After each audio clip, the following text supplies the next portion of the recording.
আমাদের সবারই profession, career এবং কোম্পানির উপর একটা এক্সপেকটেশন থাকে যে আমার প্রফেশনাল ক্যারিয়ার এবং কোম্পানি একটা গ্রোথ হবে।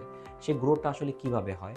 যখন আমরা আমাদের নিজের ইমোশন ম্যানেজ করতে পারি, আমরা যখন বেটারভাবে কমিউনিকেট করতে পারি, যখন আমাদের অর্গানাইজেশন কালচারটা, ওয়ার্কিং এনভায়রনমেন্টটা সুন্দর হয় এবং আমরা যখন বার্ন আউট না হই, আমরা যখন আমাদের প্রফেশনাল এবং পার্সোনাল লাইফের মধ্যে একটা ব্যালেন্স ক্রিয়েট করতে পারবো, তখন আমরা আসলে মেন্টালি হ্যাপি থাকবো। আর আমরা যখন মেন্টালি হ্যাপি হব, তখন আমাদের আসলে প্রোডাক্টিভিটি ইনক্রিজ হবে। আর আমাদের যখন প্রোডাক্টিভিটি ইনক্রিজ হবে, তখন আমাদের প্রফেশনাল গ্রোথ হবে, ক্যারিয়ার গ্রোথ হবে এবং কোম্পানি একটা গ্রোথ হবে।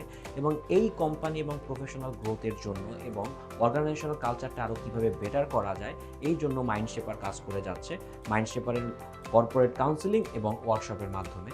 সো আপনি যদি আপনার অর্গানাইজেশনে এমপ্লয়ি ওয়েলবিং এবং মেন্টাল হেলথ নিয়ে কোনো ওয়ার্কশপ বা কাউন্সেলিং সেশনের ব্যবস্থা করতে চান, মাইন্ডশেপার আছে আপনার পাশে।